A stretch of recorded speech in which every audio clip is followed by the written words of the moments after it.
నువ్వా?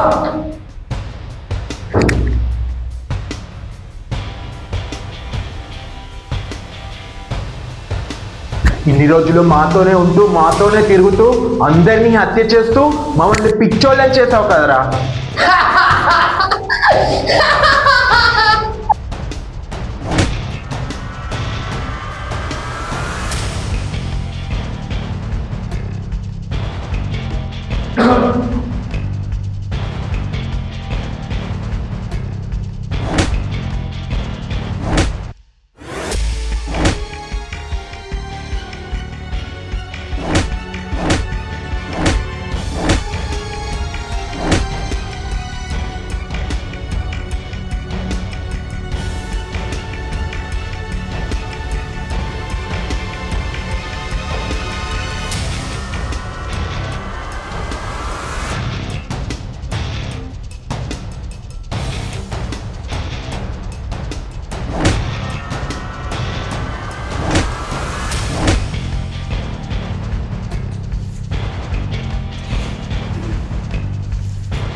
ఎందుకు చేసావు ఇదంతా?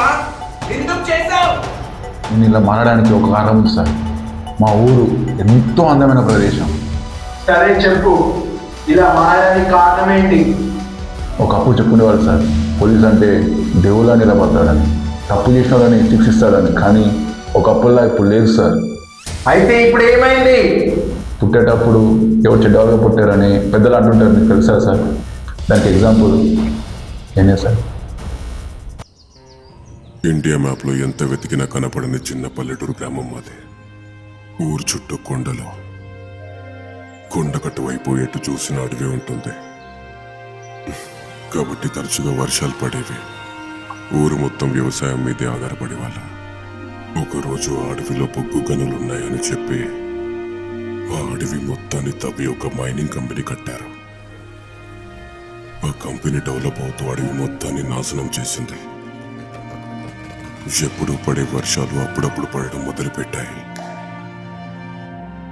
నదులు కూడా ఎండిపోయాయి. ఏం చేయాలో కూడా అర్థం కాని మాకు అడగకుండానే బ్యాంకు వాళ్ళు లోన్ ఇచ్చారు. బోర్లు వేసుకుని వ్యవసాయం చేయమన్నారు. సరే కదా అని బోర్లు వేస్తే వ్యవసాయానికి 1 గంట కరెంటు మాత్రమే ఇస్తామని నిలిపేశారు. కానీ పక్కనున్న మైనింగ్ కంపెనీకి మాత్రం 24 గంటలు కరెంట్ ఇచ్చేవారు. నాటిన విత్తనం పెరగలేదు, బ్యాంక్ అప్పు మాత్రం పెరుగుతూనే వచ్చింది. తీసుకున్న అప్పు తిరిగి కట్టమని బ్యాంకు వాళ్ళు పదే ఇంటికి వచ్చి అసహ్యంగా మాట్లాడేవారు. వీళ్ళు కూడా వచ్చేవాళ్ళ. మా నాన్నకు ఏం చేయాలో కూడా అర్థం కాని మాకు, మా నాన్న ఒక మామూలు రైతు. రైతులందరికీ సొంతమైనవి మట్టి, ఆత్మాభిమానం మాత్రమే. ఆత్మాభిమానంతో బ్రతకలేనప్పుడు అదే మట్టిలో కలిసిపోవాలనుకుంటారు.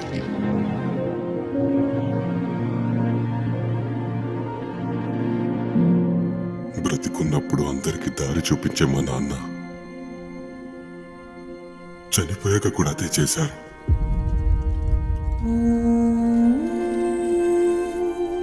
ఆయనలాగే అప్పు తీసుకున్న వాళ్ళందరూ చనిపోయారు.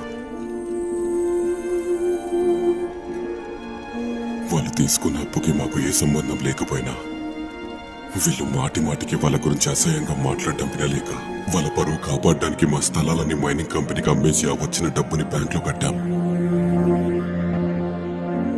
అది కూడా సరిపోలేదు, ఇంకా కట్టాల్సి వచ్చింది. దాని తర్వాత మైనింగ్ కంపెనీలో పనిచేయడం స్టార్ట్ చేశాం. బొగ్గు కోసం మా మట్టిని మేమే తవ్వుకున్నాం. ఆ తర్వాత మా స్థలంలోని బొగ్గుతో పోయి తీయడానికి మా చెరువులోని నీళ్ళని ఇంకిపోయేలా చేశారు సార్. మా ఊళ్ళో కరెంట్ కూడా లేకుండా చేశారు. అడగకుండానే బ్యాంక్ వాళ్ళు లోన్ ఇచ్చారని తెలిసింది. న్యాయం కోసం పోలీస్ స్టేషన్కి వెళ్తే వాళ్ళు పట్టించుకోలేదు. నన్ను మా వాళ్ళని కొట్టి తరిమేశారు. ఆ గొడవలో నా అనుకున్న వాళ్ళని నేను కోల్పోయాను సార్. ఇదంతా మీ పోలీసులకు తెలిసే జరిగిందని తెలిసినప్పుడు కోపం రాలేదు సార్, చాలా ఏడుపు వచ్చింది సార్. ఇంకా కుమిలిపోయింది చాలు, అప్పుడప్పుడే స్టార్ట్ చేశా. నీ పడ్డ బాధ వాళ్ళు కూడా పడాలని బాగా ఆలోచించా. మామూలు మనిషిగా నేనేం చేయలేనని అర్థమైంది. అప్పుడే అనుకున్నా నేను ఎలాగైనా పోలీస్ అవ్వాలని.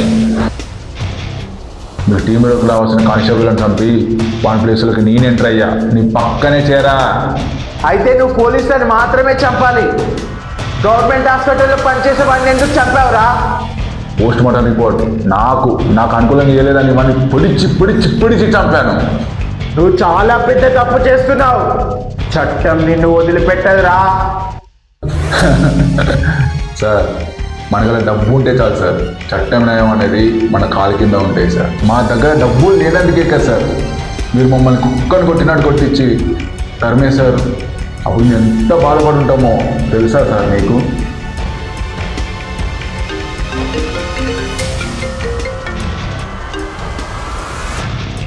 రే స్పీకర్ ఆన్ చేయరా. సార్ సిటీ అవతల వ్యక్తి క్రూరంగా నరికి చెప్పారు సార్.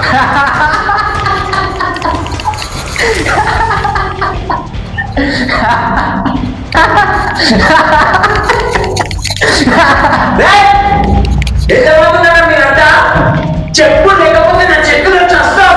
నన్ను చంపిన ఎచ్చలు మాత్రం ఆగవు.